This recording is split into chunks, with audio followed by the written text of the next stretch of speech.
Welcome to Under the Rug at Work, where I shine light on things that are normally swept under the rug. Today, I'm chatting with Sallyanne Hartnell about relationship breakdowns and the impact it has on work. Sallyanne is a relationship and divorce coach and the founder of Reflect Coaching. Thank you so much for reaching out, Sallyanne, and for joining me. This is a topic that really does get swept under the rug, but has such a huge impact on individuals and teams, and the flow-on effect can be pretty big. So I'm looking forward to this chat. Thanks for having me, Nicole. You're welcome. And before we get stuck into it, can you share what your background and experience is, just for people who might not have met you before? Yeah, well, originally I trained as a physiotherapist and worked for many years in the health system, and then had kids and lived overseas where I couldn't continue to work, and then got a divorce and was looking for support to lead me through that process. Couldn't find it. Other people said the same after Mike and I divorced, and we'd done it quite amicably. They wanted to know how we did it, what resources I used. And really, I just used my internal resources and thought, there's a business here. There's a gap in the market that really needs to be filled. So I retrained as a life coach and as a Gottman trained therapist and a whole lot of other education around family law, particularly in Australia, but also UK and the States, and launched Reflect Coaching. It's coming up six and a half years ago. Yeah, wow. And that happens a lot, right? You see a huge gap in the marketplace or something that you are completely struggling with and no one can help you. So you go, right, we have to do it ourselves. Exactly. We'll just cobble, I sort of cobbled a support system for myself throughout my divorce, and then went, yeah, like, let's make this a thing. Let's really put it out into the world so that other people don't have to struggle so much. Yeah. And it is a big issue. I remember my parents divorced, and I remember growing up, the statistics are something around 50% of marriages end in divorce. That's a made up stat from what I knew back in the day. But can you share some of the real statistics around not only the impact of relationship breakdowns and divorce in the workplace, but some of those statistics around how often it happens? Well, it is around, 50%-ish. And of course, that doesn't take into account de facto separations. So, we don't really know. And a lot of the divorces that we hear about in the media, in news, are the really high conflict, difficult ones. Don't tend to hear about the amicable separations that are just managed sort of in-house, I suppose.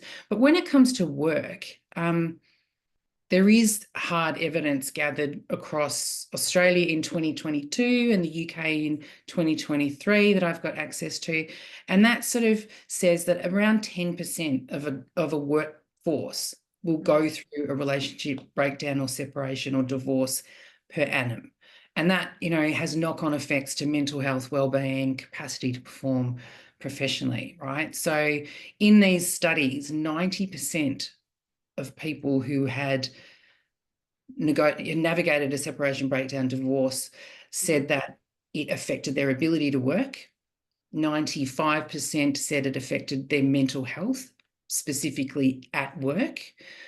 70, and I'm going to read these because I'm not going to remember them for you. 74% said that they worked less well or less effectively, and around 60% said that it affected their capacity to concentrate and make decisions. And there's an estimated 40% reduction in productivity. And there are different statistics depending when we're looking at productivity, right? Initially or across 12 months or even up to 2 years post-divorce, productivity can still be impacted. Around 40% said that they took extra days off work. And this one really hits home because depending where you're looking, 10 to 17% said that they left their job directly because of their divorce. And that's attrition that costs businesses, right?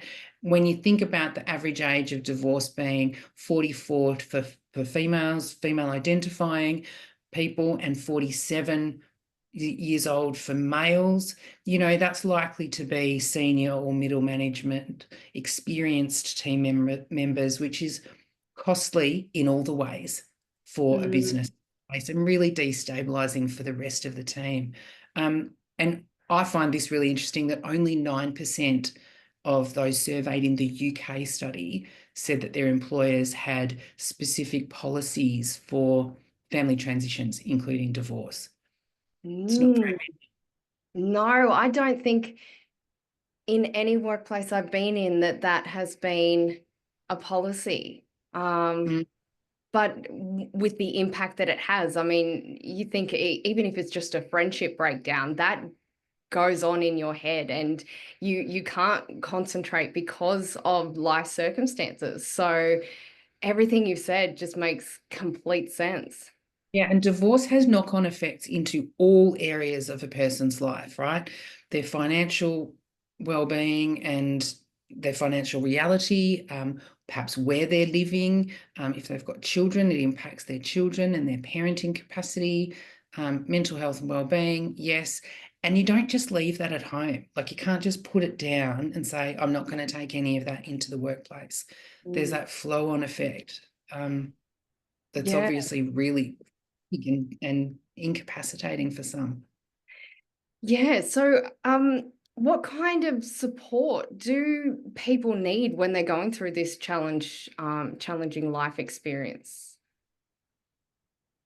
I often talk about scaffolding a client and building a team around them because you need more than just a lawyer. As I just said, divorce impacts almost every aspect of your life, social, emotional, and organizational, whether that's at home or at work. But and that's probably where I come in, that social, emotional support and organizational support and helping a client to build a team. It impacts your financial life. You might need financial advisor, you might need a money coach, you might need definitely an accountant or some kind of financial support. You will need some legal advice. You'll need a lawyer. You'll perhaps need real estate, mortgage brokers, real estate professionals, psychologists, therapists for you, for your kids. There's all sorts of ways that a client or a person navigating separation, divorce needs to be supported. But we tend to think, oh, just go grab a lawyer and run with it. I often try and encourage clients to slow down a little bit, or anybody navigating separation, divorce, slow down a little bit and really think about the type of divorce you might want. As soon as you engage a lawyer, it can escalate and become high conflict really quickly, and it's hard to pull back from. So really taking time. So one of the things anybody facing a relationship breakdown, separation, or divorce needs is time and space to breathe and really consciously think about what do I need? What do I need here? And just jump straight to the end and grab the biggest, bulldoggiest lawyer that you can find. Yeah, lawyers do make it. I mean, we get on the defense, right? Because we have to defend our position. That's what lawyers do. And then they also add some zeros to how much it costs, which is really, it adds to the stress, right? Like you're already going through a hell of a lot emotionally, and to add more financial stress. I think that's a really great way to put it, to chill out, sit back for a minute and say, how do I want this to end? What outcome do I want? And how can we get there? And perhaps talking to someone like you helps level out your head in such a stressful period of time.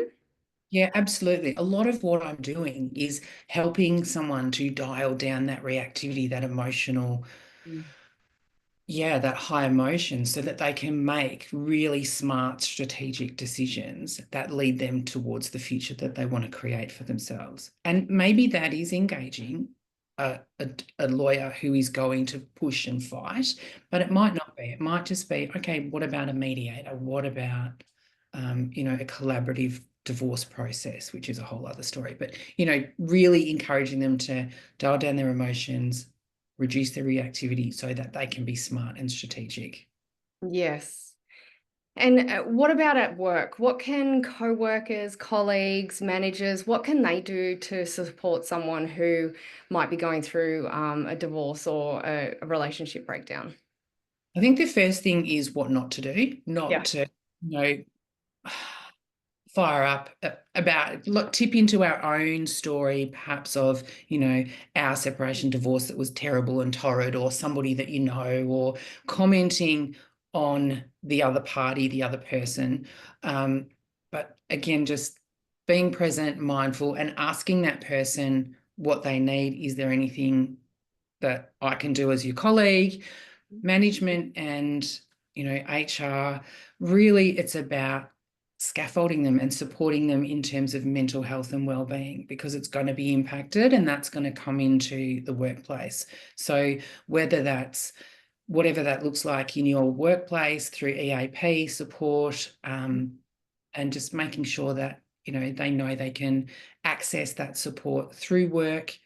It's a no judgment zone, Yeah. and looking at flexible policies in terms of start times, finish times, so that there will be meetings and that this person needs to attend, whether that's in person or online. So creating space and flexibility for them to do that, so it's not an added stress that they've got to squeeze this thing in or keep it secret from work, that they're actually in a meeting with a family lawyer at Mm. their desk rather than, or, over their lunch break. So being flexible and open and allowing this to be a normal part of work rather than something that has to be squashed down and shoved into the corners, I think can be really, really helpful. Yeah. And you were saying before that there's not a lot of organizations that have a policy to support people through that. If if someone's listening to this and actually wants to introduce something like that, what's the best next step for them? Is that something to include maybe in the mental health and well-being policy that they should have, or is it something completely separate? Given that I'm not a policy expert, I'm just going to Mhm. offer an opinion from Yeah. my perspective, and I think it should really be built into the mental health and well-being Mm. policy. Also, I'd really love to see divorce support, of course, with me, but with somebody professional and trained, offered as an EAP, a standalone EAP offering. Yeah. Yeah. Yeah, it's with things like this that aren't mainstream yet. It's all about starting, right? And there's not really a right or wrong when these things aren't legislated. So to be able to say, let's look at it in your mental health and wellbeing policy because that is what's mostly impacted for people if this happens, I think is a really great place to start. So thank you for sharing that. And I think we could go down a lot of rabbit holes in this. And right now, we're coming up to Christmas, and it is a particularly rough time for people, especially if they are experiencing, or even, as you said, it's got an impact for a couple of years, if not more than that, especially around those times. So, are there any tips that you give to your clients on how to deal with family festivities and times like this that might be able to help them get through? The first tip I give to all of my clients is when the word should pops up in your head, I should go to X, Y, or Z, or I really should, that's an invitation to reframe the question, should I? Why should I? Mm. If you're in the middle of a family breakdown, separation, divorce, or even, this is your first Christmas/holiday season post-separation, it's a really hard, overwhelming, and pretty tender time. So being really intentional about where you spend your time and energy can be super helpful. It's a real opportunity to ditch traditions that don't support you, and consciously choose those that do. Mm. What else would I suggest? Around parenting, if you've got kids and it's okay to do so, trying to make it as easy on your kids as possible. Can you attend a few things together as parents with the kids? And if that's really not possible, putting things in place to support your own well-being while you navigate tricky times where you'll come up against your ex-partner or your soon-to-be ex-partner. I think they're probably the two top tips. Yeah. Yeah. Yeah, I love that. And I also share some of those things with people who are experiencing bullying and harassment and burnout. And the other thing that I add is do things that give you joy, that make you laugh, so that you can kind of counterbalance that negativity and the darkness with the light, because laughter is, as they say, the best medicine. So any way that you can kind of get that.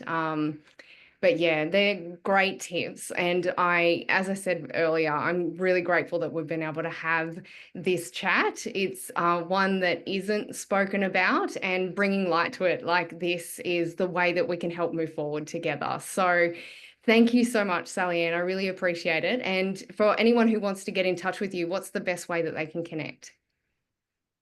Google my name, Sallyanne Hartnell. There aren't very many of us, so I'll pop up. Most active on LinkedIn and Instagram at Reflect Coaching, or my website, which is www.reflectcoaching.com.au. More than happy to have a chat with anybody who's navigating this tender time. Yeah, fantastic. Thank you so much again. Really appreciate it.